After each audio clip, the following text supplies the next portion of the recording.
इसके पीछे हम लोग देख लिए थे 9.1 का 7 नंबर क्वेश्चन, 8 नंबर क्वेश्चन। आज हम लोग देखेंगे 9 नंबर क्वेश्चन।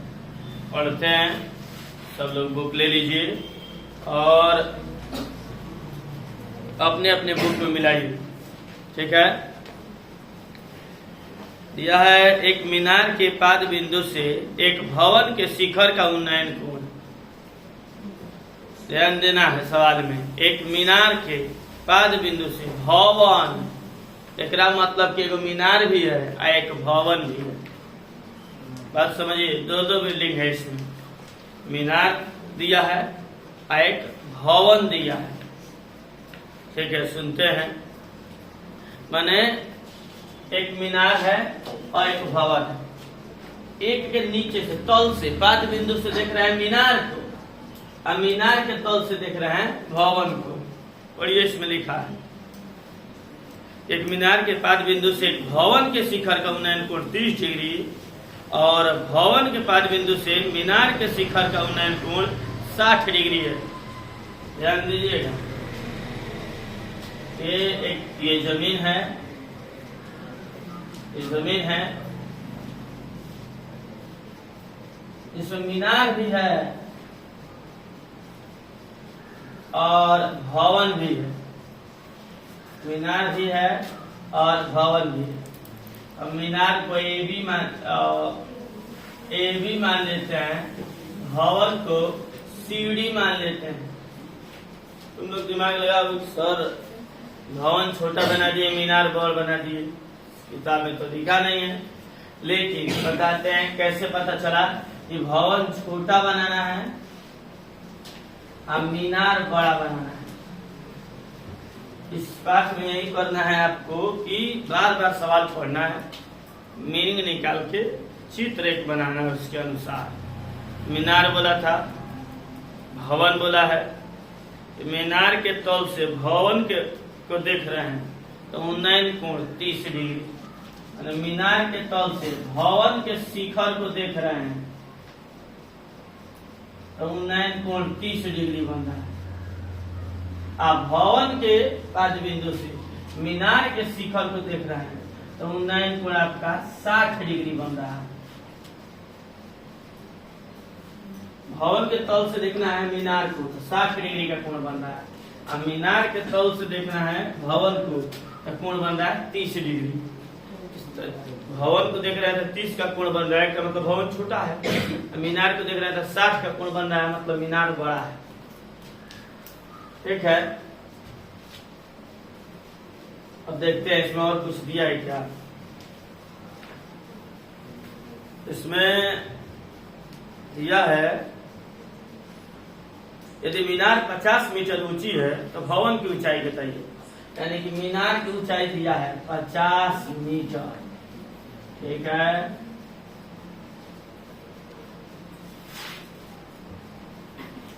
ये है मीनार। भवन की ऊंचाई नहीं पता है तो यक्ष मान लेते हैं, नहीं पता है तो यक्ष मान लेते हैं, ये बीच वाला नहीं पता है तो उसको एक्स मान लेते हैं। आपका फिगर तैयार हो गया। कल बताए थे नेक्स्ट वीडियो में कि आपको 2 ट्रायंगल बनेगा, एक लेबर के भुज में लगा दीजिए फिर दूसरे पर लगाइए, सवाल बन जाएगा। तो आसान सी बात है। आप पहले 30 डिग्री वाले त्रिभुज को देखिए, सभी लोग चित्र से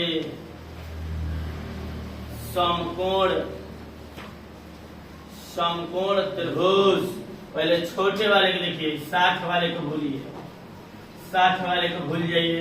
पहले 30 डिग्री वाले को देखिए, ये हो जाएगा लंब, ये आधार और ये हो जाएगा कोण, ठीक है। तो tan थीटा बराबर होगा लंब बटा आधार।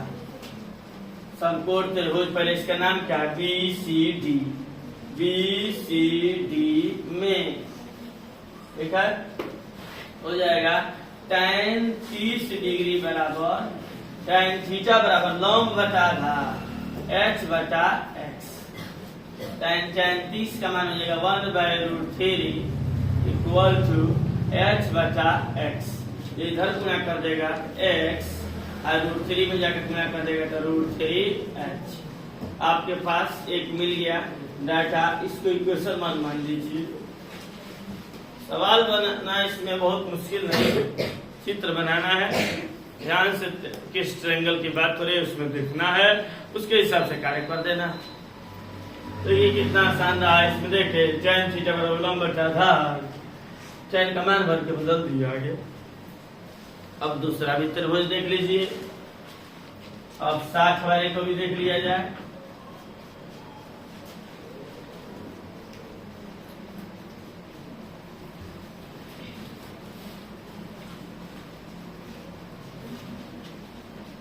यहाँ पे 60 का कोण बना हुआ है, तो आप 30 वाले को भूल जाइए। तब तक आप लोग 30 वाले को भूल जाइए।